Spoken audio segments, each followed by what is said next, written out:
दिया था वो 1981 में दिया था। द नैतिक विकास का अर्थ एवं मापन था वो भी 1981 के अंदर। द नैतिक विकास का जो मनोविज्ञान था वो था 1984।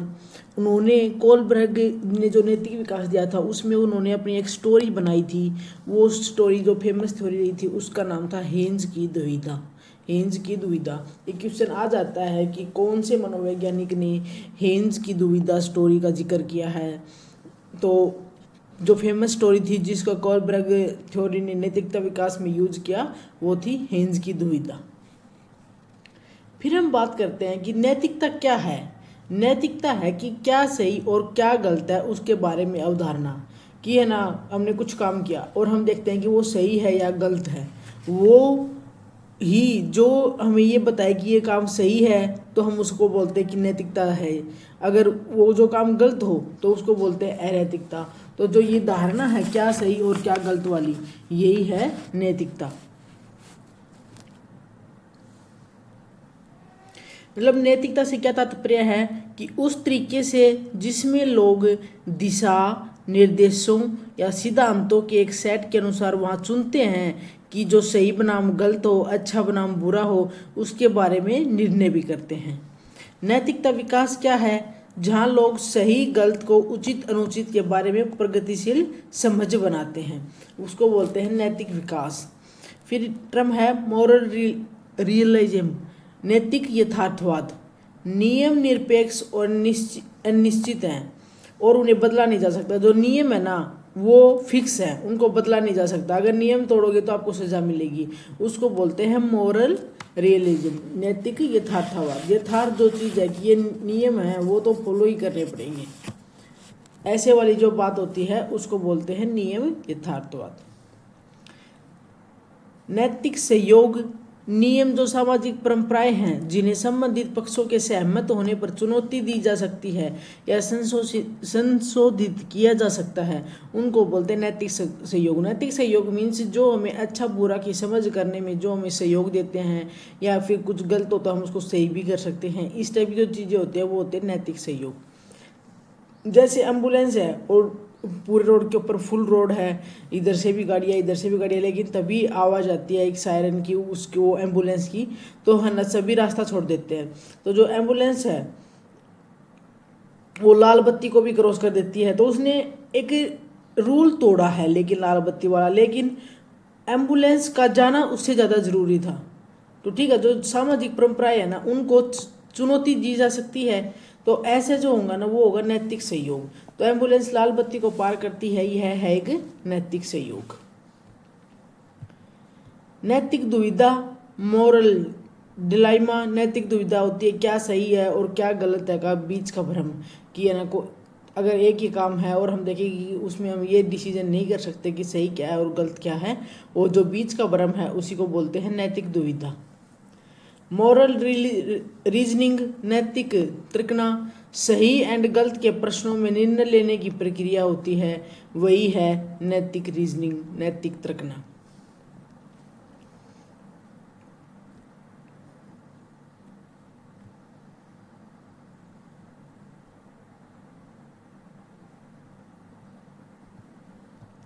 फिर जो नेक्स्ट बात करते हैं वो है कोलब्रग का नैतिक विकास सिद्धांत। इनमें लेवल थी 3 और स्टेज थी 6। 3 लेवल और हर लेवल के 2 पार्ट्स हैं, इसलिए इसकी जो स्टेज हैं वो है 6 और लेवल है 3। सबसे पहली है प्री कॉन्वेंशनल लेवल, वो है पूर्व लौकिक स्तर, या हम इसको बोलते हैं पूर्व पारंपरिक स्तर। Pre conventional moral reasoning level, ये 4 to 10 भी मिल सकता है और आपको 3 to 9 भी, ठीक है। पाक रूढ़िगत नैतिक तर्कना स्तर या पूर्व लौकिक स्तर भी बोलते हैं इसको, पूर्व पारंपरिक स्तर भी बोलते हैं। इसके अंदर हमारे पास में 2 आती हैं, वो है पनिशमेंट एंड ओबीडियंस ओरिएंटेशन, दंड एवं आज्ञापालन। जो दंड एवं आज्ञापालन है, दंड एवं आज्ञाकारिता की जो उन्मुखता होती है वो आती है पाक रूढ़िगत प्री कॉन्वेंशनल स्टेज के अंदर। फिर सेकंड है वो है यांत्रिक अभिमुखता या साधनात्मक सापेक्षवादी उन्मुखता, इंस्ट्रूमेंटल रिलेटिविस्टिक ओरिएंटेशन। दंड एवं आज्ञाकारिता, जो दंड एवं आज्ञाकारिता है वो क्या कहती है कि है ना, अगर हमने कोई काम किया, अगर उस काम के लिए हमें दंड मिल रहा है तो वो काम गलत होगा, और जो काम हमने किया और उसके लिए हमें दंड नहीं मिला तो हमें वो काम सही है। ठीक है, और ये मानते हैं कि रूल हैं वो फिक्स हैं।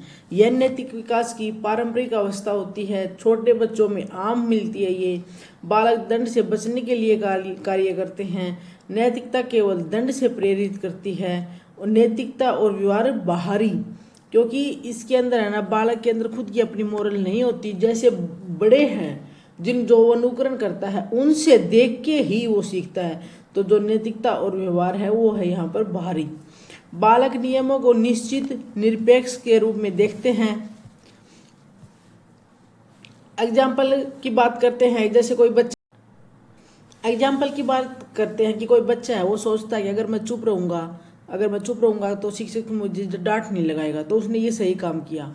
अगर कोई बच्चा है, अगर उसने कुछ वर्क करके दिखाया है अपने टीचर को, अगर उसने काम करके दिखाया और टीचर ने उसको डांटा नहीं, उसको शाबाशी दी, तो उसके लगा कि हाँ उसने सही काम किया है। तो ये होता है हमारे पास में दंड एवं आज्ञा पालन। दंड से ही पता चलता है उसको काम सही है या फिर गलत है। फिर जो नेक्स्ट है वो है इंस्ट्रूमेंटल रिलेटिविस्टिक ओरिएंटेशन, यांत्रिक सापेक्षिक उन्मुखता। बालक अपने फायदे से मतलब रखता है कि अगर कोई काम करेगा तो उम्मीद है कि उसको भी बदले में कुछ मिलेगा। टिट फॉर टैट मीन्स मैं आपका ये काम करूँगा तो आप मेरा भी ये काम करोगे, बदले में अगर उसको कुछ मिलेगा ना तभी वह काम करता है। तो बालक उस कार्य को अच्छा मानता है जिसमें उसे खुद का लाभ हो। नैतिक विकास के इस स्तर पर बच्चे व्यक्तिगत दृष्टिकोण को ध्यान में रखते हैं। व्यक्तिगत जरूरतों को पूरा करने के तरीके के आधार पर कार्यों का निर्णय करते हैं। मीन्स टिट फॉर टैट वाली है इसमें टेक्निक की, है ना, अगर मेरे लिए करोगे तो मैं आपके लिए करूँगा।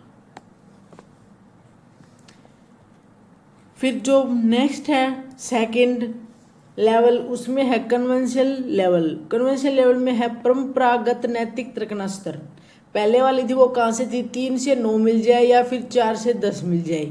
ऐसे ही ये आपको 9 से 12 भी मिल सकती है और 10 से 13 भी मिल सकती है। इसके अंदर तकना उन मानदंडों पर आधारित होती है जिससे व्यक्ति संबंधित होता है। इसकी स्टेज पहली है वो है good boy nice girl orientation, means अच्छा लड़का और अच्छा लड़की बनने की उन्मुखता, या बोले कि अच्छा बनने की जो धारणा होती है वो जो भी काम करता है ना वो सिर्फ अपनी तारीफ पाने के लिए करता है कि मैंने कुछ काम किया, और फिर वो सबको ऐसे बोले कि देखो मेरी साइड कि मैंने ये काम किया, तो अच्छा बन के दिखा रहा है।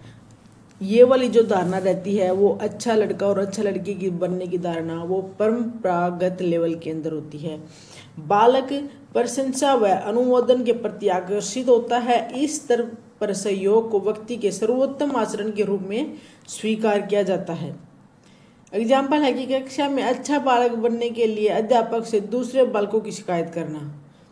ये आमतौर पर सुनने में आता है कि कभी बच्चे होते हैं तो एक बच्चा दूसरे की शिकायत कर देता है, तो वो उसमें ये टीचर को ये दिखा रहा है कि सर मैं अच्छा हूँ, मैं चुप रहा हूँ और इसने शोर किया, तो उसमें है कि अच्छा बालक बनने की धारणा।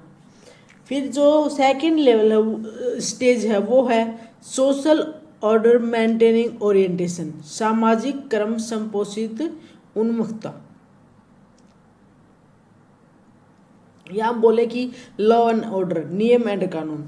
इसमें निर्णय लेते समय समग्र रूप से समाज पर विचार करता है। कानून व्यवस्था को बनाए रखने, नियमों को पालन करने तथा अपना कर्तव्य निभाने व अधिकार का सम्मान करने पर ध्यान दिया जाता है। जो समाज के नियम है ना, ठीक है, इसलिए वो लोग को फॉलो करता है और वो सोचता है कि मैं मोरल हूँ। मीन समाज को जो नियम है उनके अकॉर्डिंग ही चलना होता है।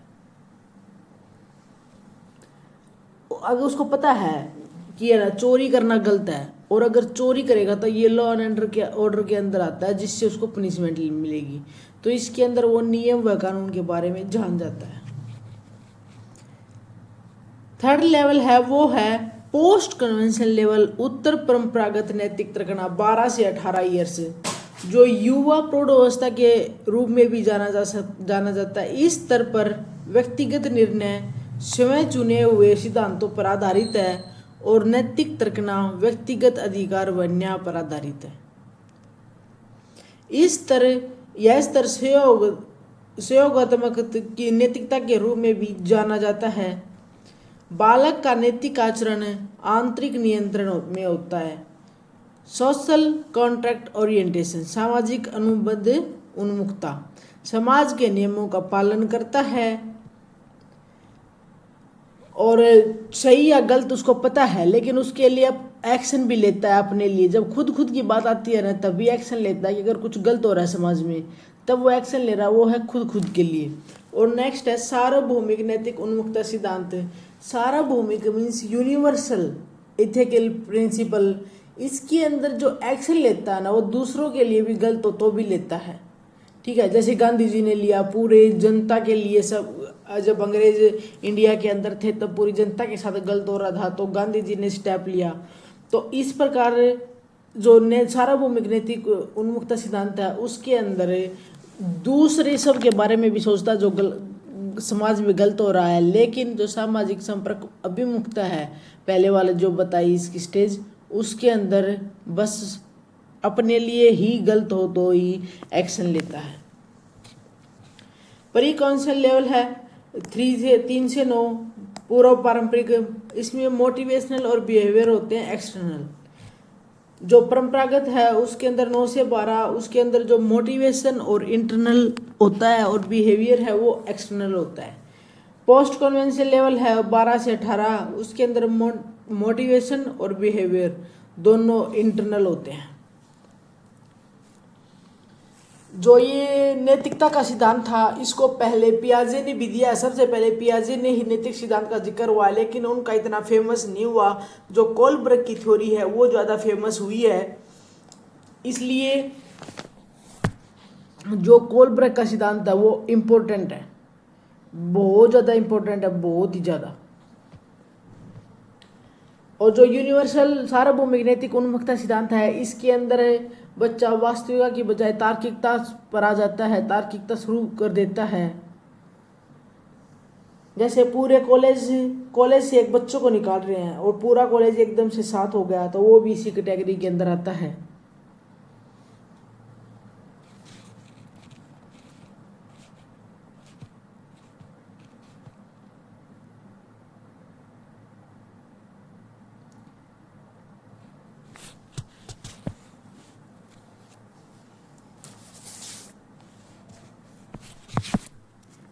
और अब इसके बाद एक कोलब्रग की स्टूडेंट थी,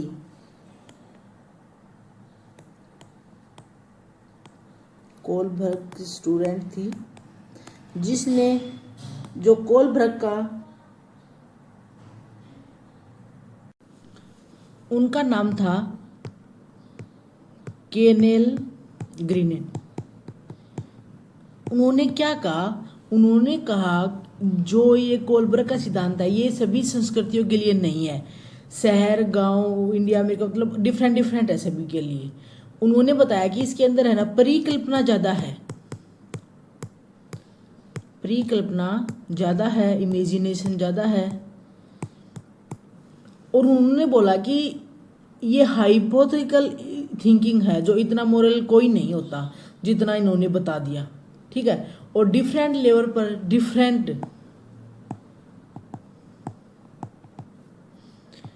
पर डिफरेंट सोचता है, सबका अपना अपना लेवल होता है और सब अपने अपने अकॉर्डिंग ही सोचते हैं, तो डिफरेंट लेवल पर डिफरेंट सोचता है।